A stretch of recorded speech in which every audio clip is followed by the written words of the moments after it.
¿Qué tal? Buenas noches. Bueno, agradecerles igual por su participación el día de hoy. Ya estamos viendo la última parte del bootcamp.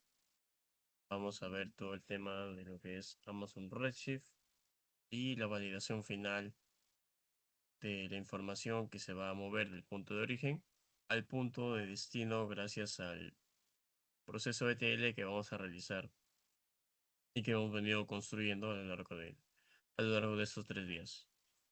Entonces, primero quiero verificar si se está escuchando y se pueden visualizar la pantalla para poder seguir. Sí se escucha, sí se ve también. Correcto. Pues bien, en este caso, la última parte que tenemos que ver sobre el pipeline de datos en AWS es ya configurar el último nodo, el Visual ETL que hemos desarrollado el día de ayer y obviamente validarlo con una query dentro de AWS Redshift para poder verificar que el proceso se ha ejecutado correctamente. Entonces, vamos primero con el acceso ya de Redshift. Netamente, ya pasamos de su configuración, la cual la realizamos el día de ayer. Y hoy nos centraremos en cómo leer datos de Redshift. Pero primero, debemos nosotros tener en cuenta que para acceder a Amazon Redshift existen diferentes formas de autenticarse, debido a que esta es una base de datos o lab o un data warehouse. Redshift tiene una particularidad al momento de iniciar sesión con las credenciales que hemos configurado el día de ayer. Es decir, recuerdan que nosotros ingresamos una contraseña manual o la personalizamos como tal. Dejamos el nombre del usuario como admin y la base de datos por defecto era dev. Entonces, Amazon Redshift maneja este tipo de jerarquía o estructura en su árbol dentro de su estructura interna que presenta, ¿ok? Entonces, la jerarquía de Redshift nos va a permitir o determinar, nos va a decir, ¿sabes qué? ¿Quién eres? O sea, la identidad sobre la cual vamos a iniciar sesión, qué vamos a poder hacer, pero estos permisos sobre lo cual vamos a poder hacer se van a aplicar a las bases internas dentro de Redshift y las bases externas que el mismo Redshift va a poder leer a través de una consulta SQL. Entonces, vamos a dirigirnos ya netamente a Amazon Redshift, luego regresamos al slide del día de hoy. A ver, pues, esto no es, regresamos y nos vamos a Amazon Redshift. Vamos a ir al servicio de Amazon Redshift. Y como ya les había comentado, Amazon Redshift es una base de datos es un data warehouse.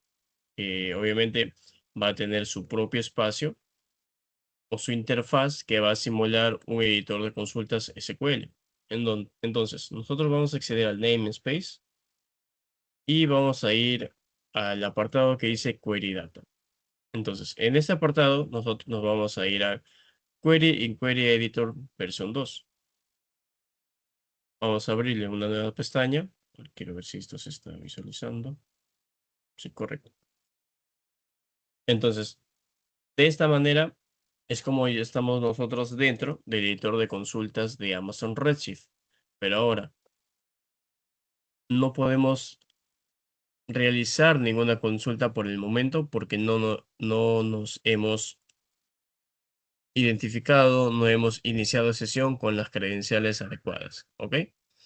Entonces, cuando nosotros vamos a conectarnos a la base de datos que se ha creado previamente y se ha configurado en el workgroup, en el namespace, ¿ok? Necesitamos nosotros crear una conexión justo en ese workgroup. Vamos a ir a darle acá, no sé si pueden observar el nombre del workgroup que hemos configurado el día de ayer. Y para nosotros conectarnos a Redshift existen en este caso, cuatro formas. La primera, que es IAM Identity Center, que es el servicio de IAM que habíamos visto en la primera sesión. Sin embargo, este IAM Identity Center está orientado en el enfoque organizacional, que también habíamos mencionado. Es decir, algunos servicios de Amazon, de AWS, perdón, siempre se van a relacionar al modo organizacional sobre el cual, bueno, sobre el enfoque que estamos trabajando. Es decir, hay IAM para un modo personal y también el modo organizacional. En este caso es IAM Identity Center, el cual va a permitir un acceso centralizado con usuarios corporativos que tengamos. Y va a tener un acceso, ojo, este es un acceso particular que tiene porque nos va a dar acceso a bases de datos internas y bases de datos externas.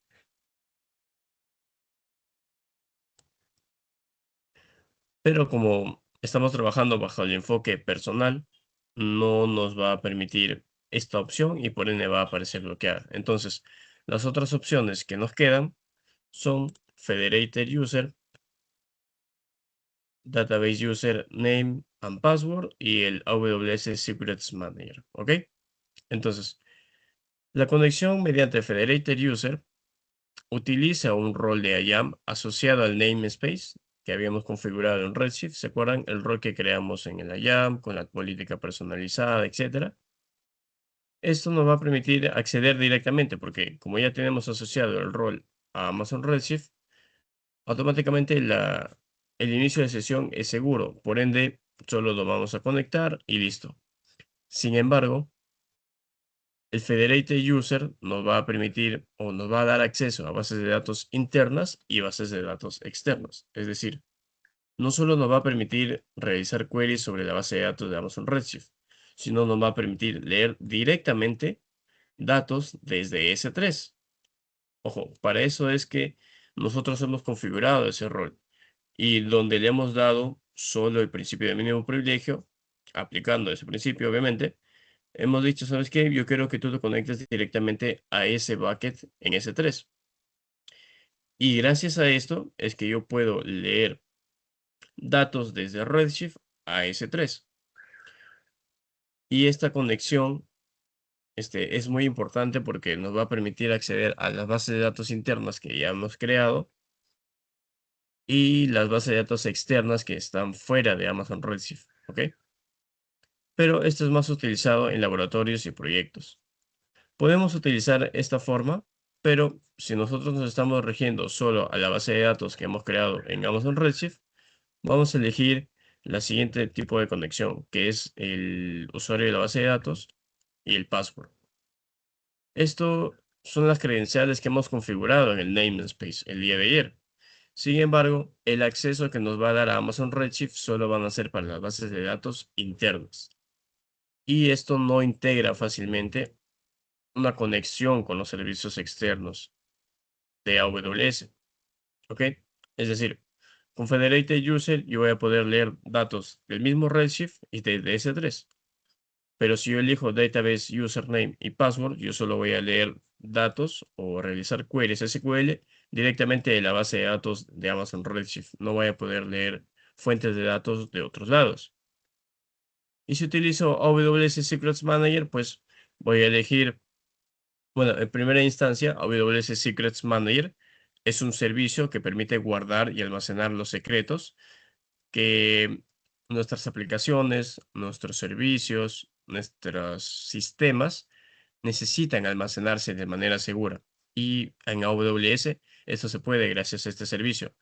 ¿Qué significa estos secretos? Pues conexiones a base de datos, usuarios, contraseñas, APIs, keys, etcétera.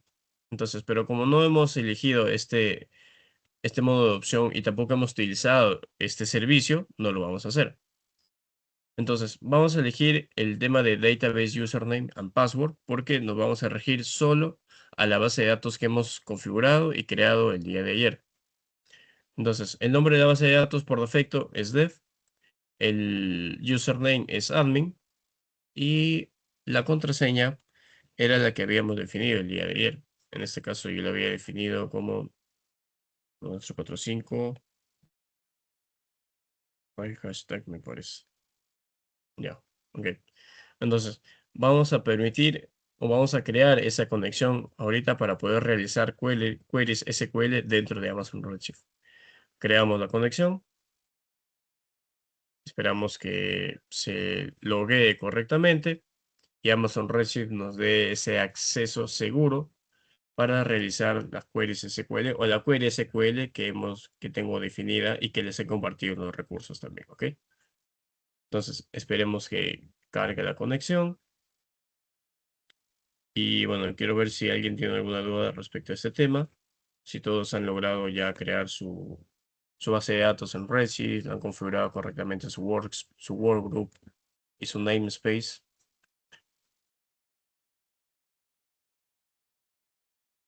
Creo que sí, todos estamos correctamente, ya hasta este punto ya tenemos todo, ¿no?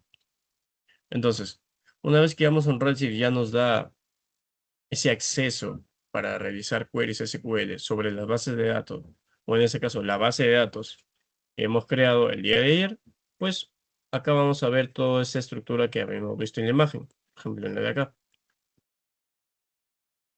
Por ejemplo, las Native Database hacen referencia a las bases de datos internas sobre las cuales se han creado en Amazon Redshift. Y las bases de datos externas son las bases de datos que se leen a partir de configuraciones realizadas en otros servicios. En este caso, ¿recuerdan la base de datos catalogada en AWS, en AWS Glue, perdón, que se había creado? Pues esta es una base de datos externa y podemos leer datos desde Glue. Sin embargo, perdón, podemos leer datos desde Redshift. Sin embargo, como hemos ingresado por el modo de conexión de usuario de base de datos y contraseña, no vamos a poder acceder a ello.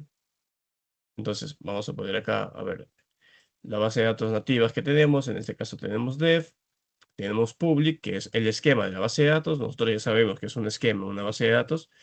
El esquema, en pocas palabras, nos permite separar objetos dentro de una base de datos. Es decir, nos va a permitir separar tablas, vistas, funciones y procedimientos almacenados que en este caso soporta Amazon Redshift. Tenemos acá un sample data dev, que es bueno, esto ya configuraciones internas de Amazon Redshift. Y tenemos el tema de las bases de datos externas que nosotros podemos acceder. Pero acá mismo nos dice error. No tienes un acceso bueno, no puedes acceder a la base de datos catalogada de AWS. Así que es que como hemos iniciado con el modo de inicio de sesión de usuario de base de datos y contraseña de base de datos, pues no lo podemos hacer porque estas bases de datos ya son externas. ¿Ok? Entonces, vamos a ir a ver acá ahora sí cómo vamos a crear nuestra primera tabla ya en la base de datos. Vamos primero a acceder al recurso que tenemos planteado. En este caso es un script sencillo de una tabla para Redshift. Vamos a copiar. Vamos a acceder acá. Por ejemplo, aquí se encuentra el editor, que es el editor de consultas, como si estuviéramos dentro del management de SQL Server, del Workbench de MySQL, del SQL Developer de Oracle, etcétera. Entonces, podemos tener estas query, este editor de consultas, o podemos tener un notebook similar a lo que ocurre en Databricks, ocurre en Jupyter Notebook, etcétera. Podemos acá separar nuestras celdas para tal vez hacer un markdown, por ejemplo, con título. Esta es la primera query, etcétera. Nosotros podemos comprimirlo. Igual, todo lo que realizamos en Jupyter Notebook lo podemos realizar aquí también en Amazon Redshift, pero para este caso no lo necesitamos. Entonces, vamos a crear la tabla. La tabla, vamos a copiar este script. Este script también lo voy a pasar por Teams y por el grupo de WhatsApp. A ver, listo, ahí les adjunto el script de la tabla. Y entonces, algo que debemos tener en cuenta, y lo había mencionado el día de ayer, es que Redshift tiene ciertos tipos de datos que Glue no lo soporta. O, perdón, Glue tiene, al momento que pudo inferir el esquema, el crawler de la fuente de origen, él obtuvo ciertos tipos de datos que no soporta Redshift. Por ejemplo, habíamos visto que no soporta double, habíamos visto que no soporta string, sino soporta text. Y aquí es donde la información o la estructura de los datos debe ser íntegra en ambos lados. Por ejemplo, si nos vamos a ir acá a Glue, accedemos a WS Glue, vamos a ir a nuestro Visual ETL, esperemos que cargue un momento, Visual ETL, nos dirigimos al Visual que hemos creado el día de ayer, el que estamos creando en estos días. Nos vamos al cambio de esquema. Aquí era donde nosotros teníamos que garantizar que los tipos de datos que van a provenir de Glue sean iguales a los tipos de datos que van a almacenarse en Amazon Redshift. Es por eso que esta tabla tiene estos tipos de datos particulares. Por ejemplo, decimal para la columna Total Sales, Unit Price, pues tiene un tipo de dato decimal también, y los demás tipos que son text o string son los que acá obviamente sí va a haber una compatibilidad de Glue con Redshift porque string lo va a tomar como un text y viceversa, ¿ok? Entonces, vamos a crear ya la tabla. Vamos a darle a Run. Se va a crear la tabla denominada Sales. Y si nosotros abrimos por aquí otra query, perdón, otro editor de consultas, vamos a darle un Select From Sales. Vamos a darle a ejecutar. Y listo. Como no hay ninguna información por el momento, no nos va a cagar nada. Pero ya tenemos la tabla creada. Si acá hacemos un refresh, igual va a estar listo. Acá aparece. Tenemos acá su estructura y todo. Y listo. Entonces, vamos ahora a realizar el siguiente paso dentro de lo que es Amazon Redshift ya netamente. Bueno, ya realizamos todo el tema de la creación de la tabla. Hemos visto cómo es la jerarquía de Amazon Redshift al momento de realizar las queries, etcétera, al momento de cómo iniciar sesión. Y el siguiente punto ahora es configurar el último nodo del Visual ETL. ¿Por qué? Porque hasta el día de ayer nosotros solo nos quedamos en el nodo que hacía el cambio de esquema. Podemos verificar acá. Solo nos quedamos aquí. Pero ahora, con toda la configuración de el conector o la conexión JDBC entre Glue y Redshift, el endpoint creado entre Redshift y S3, nosotros ya podemos aplicar la configuración al nodo final. En este caso vamos a aplicarlo o vamos a crear un nodo destino. En este caso el nodo destino es Amazon Redshift, porque es sobre el cual estamos trabajando. Vamos a verificar acá este nodo. Este nodo también va a requerir ciertas configuraciones.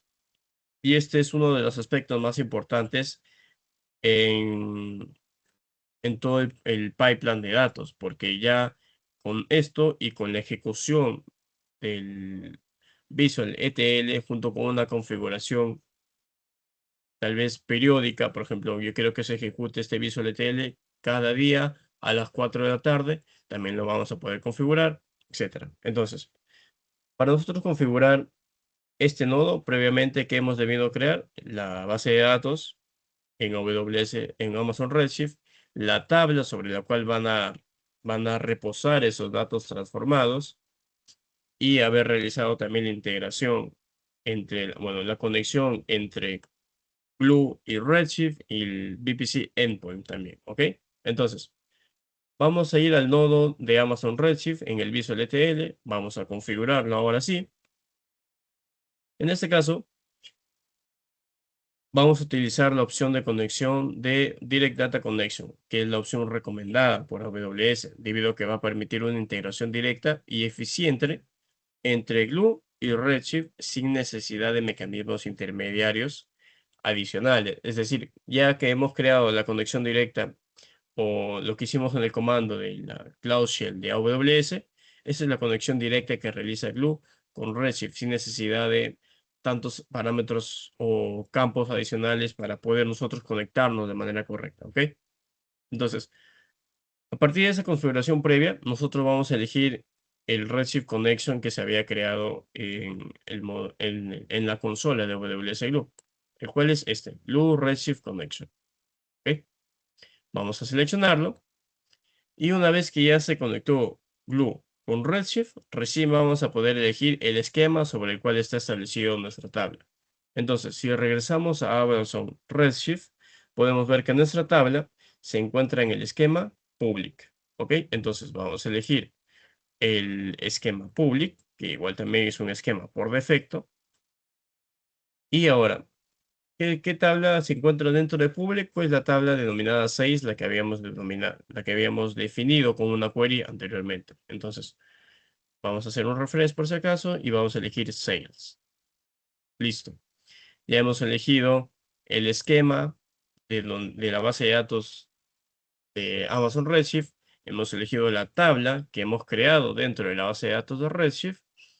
Y ahora se encuentra esta parte muy importante y que muchas veces lo dejamos por defecto. Esta es una configuración estratégica al momento de insertar los datos del punto de origen al punto de destino. Por defecto, AWS Glue en este nodo va a utilizar el modo Append. ¿Qué es el modo Append? Pues va a insertar todos los registros sin validar duplicados. Es decir, yo después de haber hecho toda la limpieza de la información de los datos a través de cada nodo, supongamos que yo tengo 10 registros. Ya, esos 10 registros con este tipo de manipulación de la información en la tabla de destino, pues ¿sabes qué? Va a decir, Glue, pásalo los 10 registros a la tabla de Redshift y listo. Supongamos que se ejecute nuevamente el Visual ETL. Obviamente los datos ahí van a seguir. Obviamente los 10 datos iniciales van a todavía existir y se van a registrar 10 datos adicionales, que serían 20. Pero ahora, como tenemos este modo tipo append, no va a haber una restricción de clave primaria, por así decirlo, que me diga, ¿sabes qué? Acá no hay nada que restringir y vas a permitir datos duplicados. Es decir, de los 10 iniciales vas a agregar los otros 20, porque eran los 10 primeros que se tenían, más 10 nuevos, son 20. Y con los 10 que ya se tenían registrado, ahora hay 30 datos. Y hay duplicados. Y esto es lo que menos se requiere. Por eso esta opción del append es una mala práctica al configurar este nodo de destino en AWS Glue. Entonces, ¿cuál sería la opción adecuada para mantener la integridad de la información? No sé si cuando han utilizado SQL Server han escuchado en este caso, de la sintaxis de la función merge, la cual permite mover información de una tabla de una tabla de una base de datos a una tabla de una base de datos B. Las veces que yo lo he utilizado eran para manejar temas de procesos ETL, pero a nivel de código, sin utilizar el SQL Server Integration Services, que es una de las herramientas de SQL Server. Pero yo utilizaba Merge. Merge que me permitía mover la información de una tabla de una base de datos a una tabla de una base de datos B. Pero me permitía realizar una condición. Es decir, si los datos que yo voy a pasar existen en mi tabla de destino, pues simplemente se van a actualizar. Y los que no existan, sí se van a registrar. ¿Ok? Entonces, aquí sucede lo mismo. Esta opción es similar a como si estuviera utilizando SQL Server. ¿Por qué? Porque Merge va a hacer eso. Va a permitir realizar operaciones de tipo observe, que es la unión de actualizar los datos que ya se encuentran registrados e insertar los nuevos datos que provienen de los nuevos registros que se hagan en la fuente de origen. Entonces, esta configuración es muy importante. Ahora, ¿por qué no utilizamos truncate ni drop?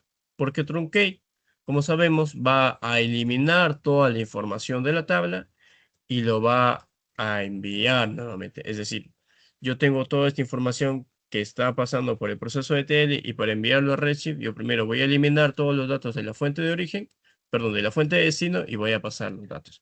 Pero esto no es óptimo, porque recordemos que Redshift no es una base de datos que esté orientada al tema de manipulación de datos, que sea eliminación, inserción solo por el proceso de ETL, etcétera, sino que está orientada al análisis de la información, de grandes volúmenes de información.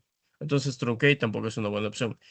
Y drop y recrear la tabla de destino, pues tampoco sería una buena opción porque vamos a borrar toda la tabla, vamos a volver a crearla y tampoco sería válido. Entonces, la opción que vamos a elegir es merge. Merge, ¿qué va a hacer? Vuelvo a repetir, actualiza la información que ya está registrada e inserta la nueva información que proviene de la fuente de datos de origen.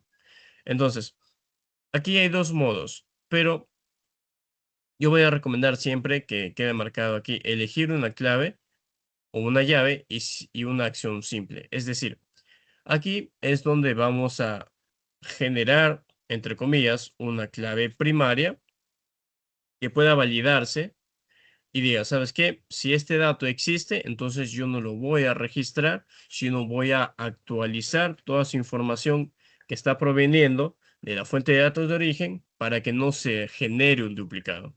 Entonces, cuando yo elija esta opción, yo necesito verificar qué campo voy a elegir para que sea único en la base de datos de destino. En este caso, como estamos trabajando con una sola tabla, obviamente, estamos viendo el tema de ventas. El Order ID sería el campo sobre el cual se maneje esta restricción. Entonces, vamos a elegir ese campo de Order ID para que actúe como una clave primaria, evite duplicados y permite insertar la nueva información. Y la información que ya está existente solo se actualiza. Y aquí es lo mismo. Es lo que mismo que le estoy explicando es lo que revisa. Entonces, cuando haga match el dato de la columna Order ID con el dato que se encuentra dentro de la tabla de destino, va a decir, ¿sabes qué? Actualízalo en la tabla, desde la fuente de datos de origen. ¿Ok? Entonces, hasta aquí es todo el tema de la configuración de AWS Glue y ya terminamos de configurar correctamente nuestro Visual ETL. Ahora, vamos a darle a guardar, vamos a irnos al slide y el último punto va a ser ejecutar el pipeline. Entonces, en la ejecución del pipeline, nosotros vamos a tener que iniciar el job, porque todo lo que hemos desarrollado en el Visual ETL de AWS Glue se le conoce como un job, un trabajo. Pero este trabajo puede ser ejecutado manualmente, como lo vamos a realizar, y puede ser ejecutado de manera automatizada también, donde vamos a poder configurar triggers, etc.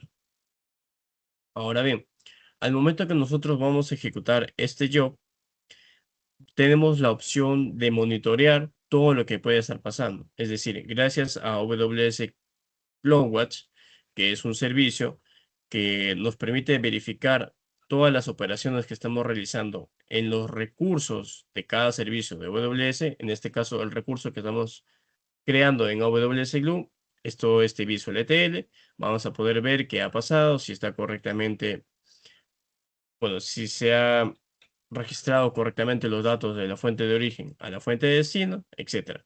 Vamos a poder configurar alertas, monitorear métricas de rendimiento y duración, etcétera.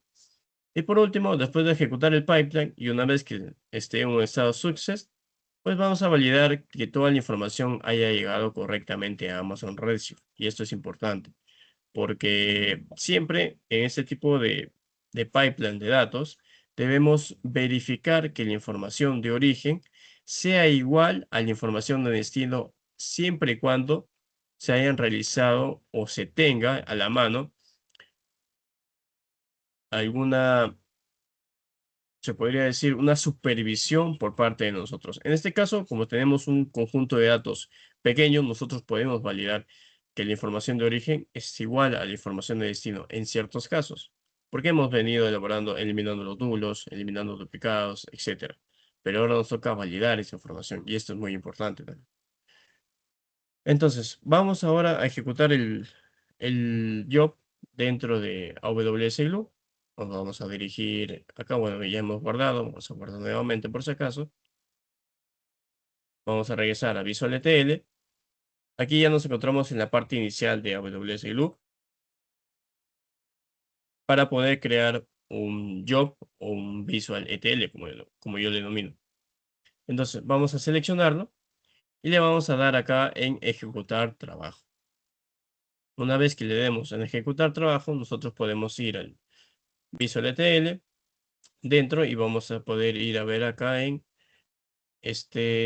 detalles, script runs. Vamos a ir a la opción de runs y vamos a ver cómo se está ejecutando, cuánto tiempo va a demorar la ejecución de nuestro job, el estado en el que se encuentra, la capacidad que está utilizando de memoria, el trabajo, la versión de Glue, etcétera. ¿Ok?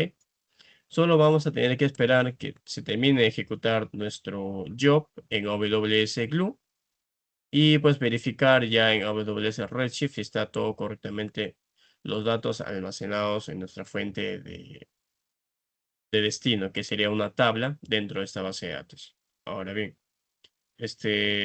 bueno, hasta acá ya hemos visto todo el proceso del pipeline de datos que hemos creado en AWS Glue junto con Amazon S3.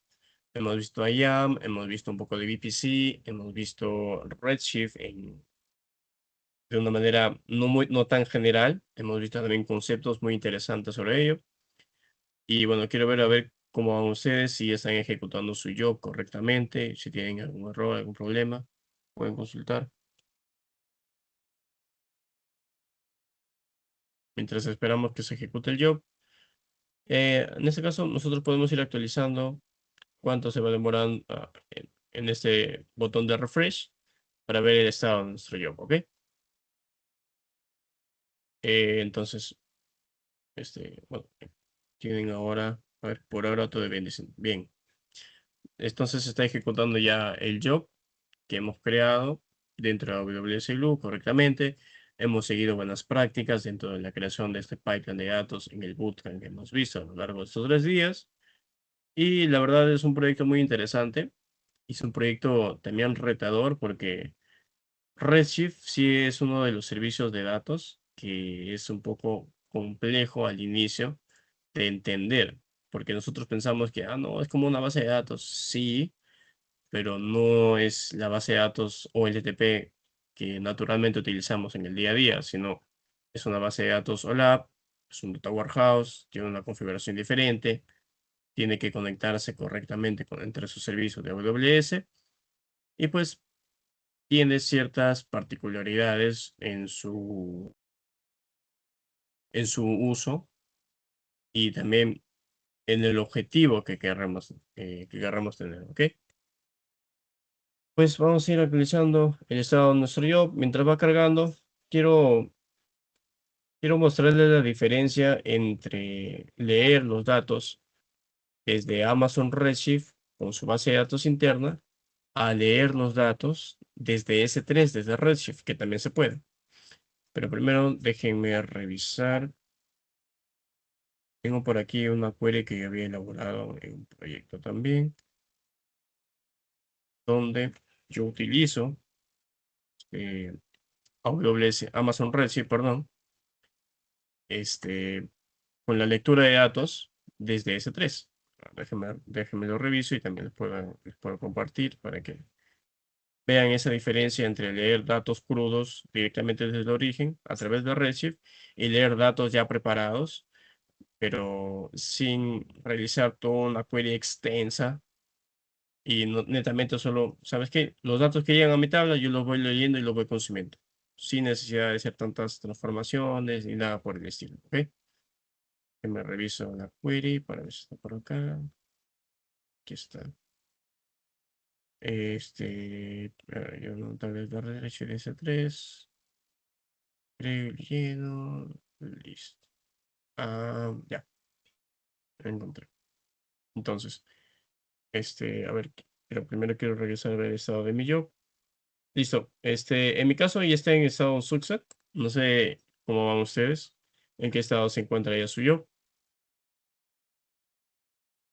A ver, quiero que me confirmen, por favor, si está todo bien. A ver, mientras verifico por acá que aparece 3 flights. Bueno, esto no. tabla. Esto depende del formato. Mm, ya un rol, listo. Corriendo, listo. A ver, yo voy a hacer la validación, ¿ok? Entonces, el job ya está ejecutado, significa que toda la información de la fuente de origen, es decir, del S3,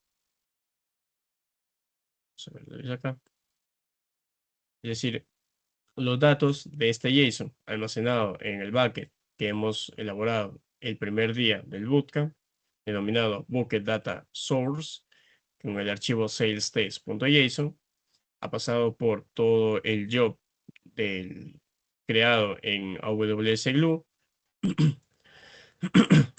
Se creó su crawler, se almacenó una tabla en una base de datos catalogada, se removieron los nulos, se eliminaron los duplicados, se aplicó una query SQL, se cambió el esquema de los datos para que sean iguales a los de Amazon Redshift, se ejecutó el job. Obviamente acá configuramos correctamente que al momento de mover la información del punto de origen al punto de destino, sea mediante el manejo de datos de MERS, junto con una clave primaria, entre comillas, para que haga match y si existe la información la actualice y si no la registre.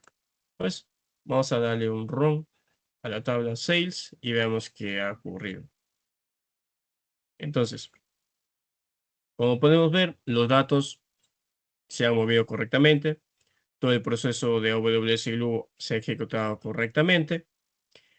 No hay campos nulos, no hay columnas que se han creado nulas debido a que hemos mantenido la integridad de la información, de los tipos de datos de de las columnas provenientes de Glue al momento de realizar las transformaciones a las columnas que hemos definido en la tabla de Amazon Redshift. Pues tenemos acá todo el tema de la información muy bien procesada. Hemos cumplido el objetivo del bootcamp. En este caso,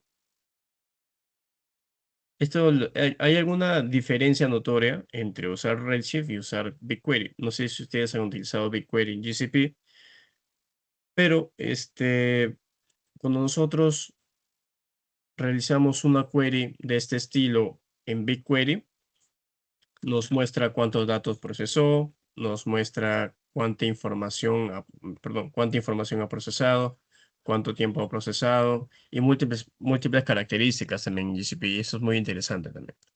Entonces, tenemos ya los datos en el destino, perdón.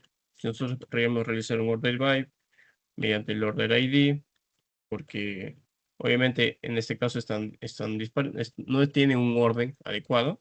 Si le hacemos un orden as de manera ascendente, pues ahora sí, todo va a estar bien. A ver.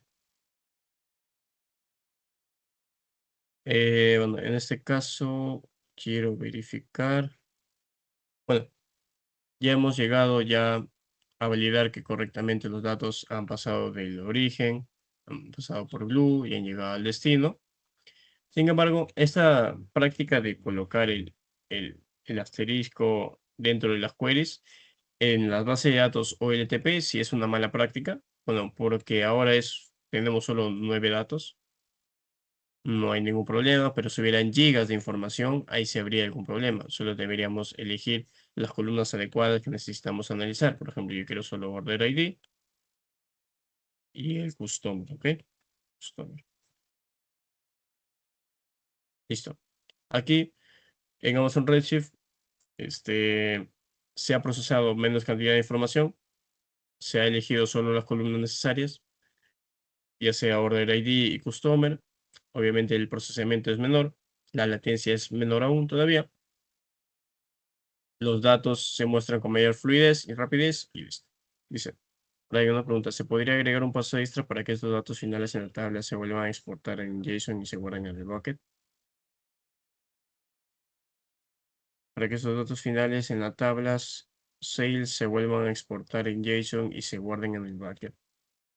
Eh, Se puede realizar, sí, pero bueno, yo no le veo algún tipo de sentido el volver a procesar toda esa información y mandarlo de nuevo a un bucket, porque recordemos que el bucket actúa como un data lake, que es una información que proviene o que se almacena de manera desorganizada, pero en su modo de origen. Es decir, JSONs que vienen con datos nulos, CSV con datos nulos se almacenan en S3 y S3 actúa como ese data lake, ¿ok?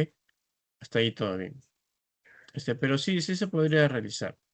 Pero como te digo, no encontraría algún tipo de objetivo realizar este paso cuando la información que necesitas analizar es información íntegra, información coherente, ya está en Amazon Redshift para que muchas otras personas puedan realizarlo, ¿no? Lo que sí yo podría explicarles, por ejemplo, la query que les había comentado hace rato, era de cómo nosotros podemos llenar datos a una tabla en Redshift desde S3, pero en este caso utilizaríamos una conexión diferente. Por ejemplo, yo voy a crear, a ver, no sé si me permitan, quiero cerrar esto al toque. Quiero cerrar esa conexión, voy a eliminarlo. Voy a crear una nueva conexión, por ejemplo, en este caso, a ver, quiero conectarme con, a ver, quiero ver si este de acá va a poder funcionar, ¿ok? Entonces, a ver, quiero conectarme con Federate User porque va a permitir acceso a la información de datos externos y datos internos. Perdón, S3, listo, extensión.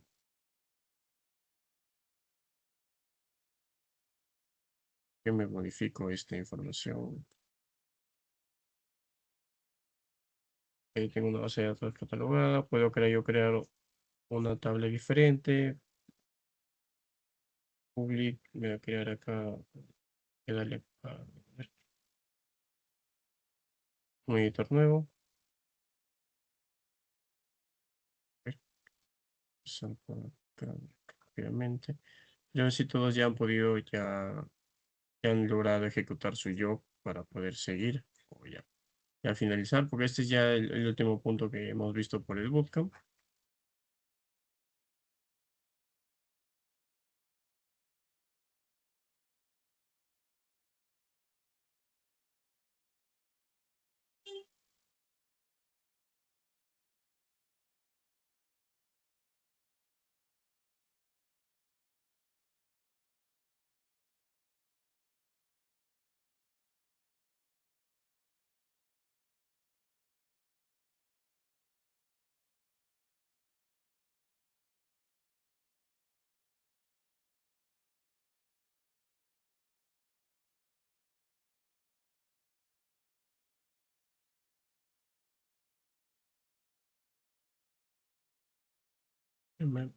Quiero revisar esta parte de la creación de la tabla desde Redshift.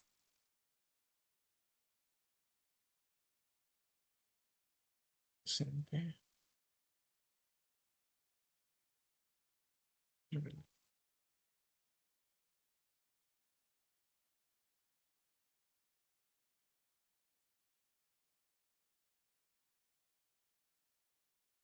Este, Como van todos, ya han podido ejecutarlo.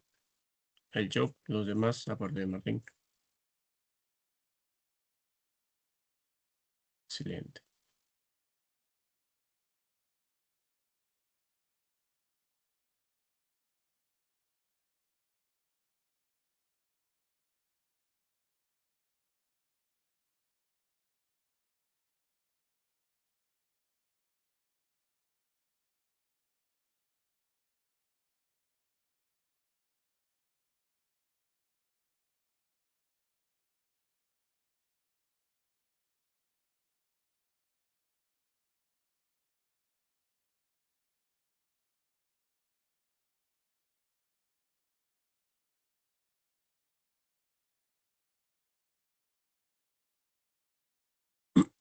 A ver, primero quiero La tabla.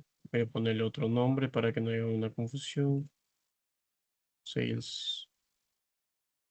PWO. Vamos a darle a ejecutar. Se va a crear otra tabla. Y ahora vamos a ejecutar esta query para poder copiar información. Si es mi rol de allá, quiero ver si está todo correcto. Ya.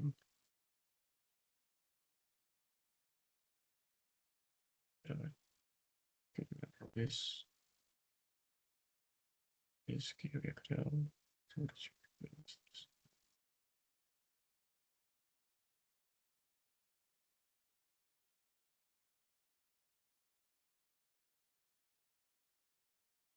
Vamos a probar algo en caliente, ¿ok? Porque vamos a ver si va a funcionar esta query. Porque esta query ya la había preparado, pero era para un CSV. Estoy que la adapto para un JSON, que es el tipo de datos de la fuente de origen que tenemos.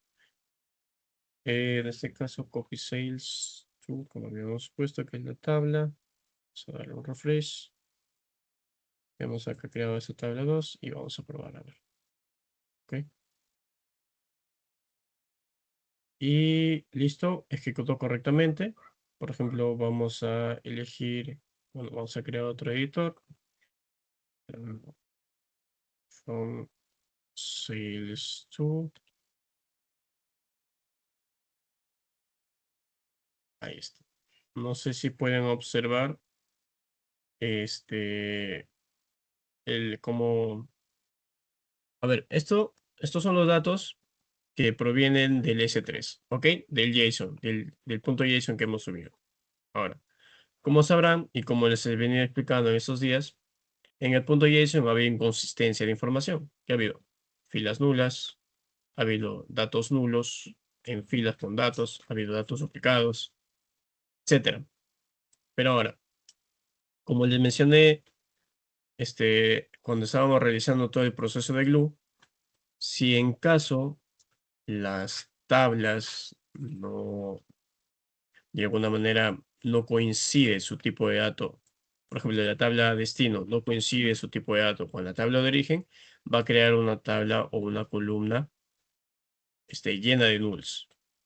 Otra, si no encuentra esa columna, la tabla de destino, en la tabla de origen, en la fuente de origen, perdón, no, también lo va a arrojar un nulo. En este caso, total sales, si nosotros revisamos nuestro archivo JSON de origen, no existe esta columna. Esta columna la hemos creado al momento de realizar la query SQL dentro de Glue. Entonces, como no existe, va a arrojar, lo va a crear la columna, pero va a asignar todos los valores en null. Ahora, podemos ver acá la inconsistencia que existe y obviamente Redshift no está orientado para realizar este tipo de transformaciones o movimientos de datos desde un punto de origen hacia él mismo, sin atravesar o sin tener en medio a otro servicio que nos permita realizar toda esta transformación que hemos realizado durante el bootcamp. No sé si me dejo entender. Entonces, esta es una opción siempre y cuando, o sea, no es una opción recomendada tampoco, ¿ya? Pero igual yo les voy a pasar para que lo prueben. Les voy a enviar aquí en el bootcamp, en el grupo de WhatsApp. Y ahí también lo voy a enviar. ¿Ok? Entonces, en pocas palabras, ¿qué hace este código? Pues va a copiar toda la información de la fuente de datos de origen. Esta bueno, perdón, se va a copiar la información a la tabla de destino que hemos creado previamente. ¿Desde qué punto? Pues desde el archivo JSON de nuestro backend S3. ¿Qué vamos a utilizar para que funcione todo ello? El rol de IAM personalizado que hemos creado el día de ayer, cuando hemos estado realizando la configuración de Redshift. El formato que hemos elegido es un formato JSON de manera automática. El time format también es el formato de tiempo en caso de la información en JSON venga con un formato de tiempo diferente. Se va a actualizar los estados y obviamente vamos a actualizar la fecha de toda la capacidad de cómputo que vamos a utilizar. Entonces, con esto ya daríamos por terminado el bootcamp. Igual acá ya podemos verificar toda la información disponible igual, solo hay que hacer una captura antigua antes de nosotros poder aplicar la query que hemos aplicado el día de ayer con más mejoras, etcétera. Y bien, esto era el bootcamp que teníamos preparado el equipo de Conovatec para ustedes. Muy más bien, vuelvo a agradecer su participación en estos 3 días. Han sido días de arduo trabajo, sobre todo el día de ayer, que hemos visto muchos conceptos. Obviamente, no queríamos dejar en suelto conceptos de la nube de AWS porque hay un montón de conceptos que se pueden abarcar, pero hemos manejado y hemos abarcado lo esencial, como para que ustedes ya tengan una noción de qué es AWS, cómo es su infraestructura, qué servicios podemos utilizar, qué servicio y de qué manera los podemos utilizar, y siempre tengamos en cuenta el principio del mínimo privilegio para todos, para tu usuario administrador que va a administrar los servicios, para usuarios que tú crees y brindes a tus amigos, a tu equipo de la universidad, etcétera, porque ellos también pueden acceder a tu cuenta de AWS, pero con un usuario que tú les brindes. Pueden realizarse ciertos proyectos, ciertas soluciones cloud y, y bueno, una vez más agradecerles. Sé que ahora somos pocos, pero no importa. Siempre le repito esta frase y siempre se me ha marcado, el cual es calidad y no cantidad. La calidad que persona que estamos acá nos interesa a todo el mundo de cloud, todo el mundo de los datos, y es interesante porque podemos crear comunidades, podemos seguir aprendiendo por nosotros mismos. Sigamos obviamente poniendo en práctica estos conceptos, vayamos más allá de el simple enfoque general de decir, ¿sabes qué? Yo veo este tema, pero yo no me voy a profundizar en ello porque tal vez más adelante lo puedo ver o no me va a gustar. No, tengamos que bueno, sigamos aprendiendo.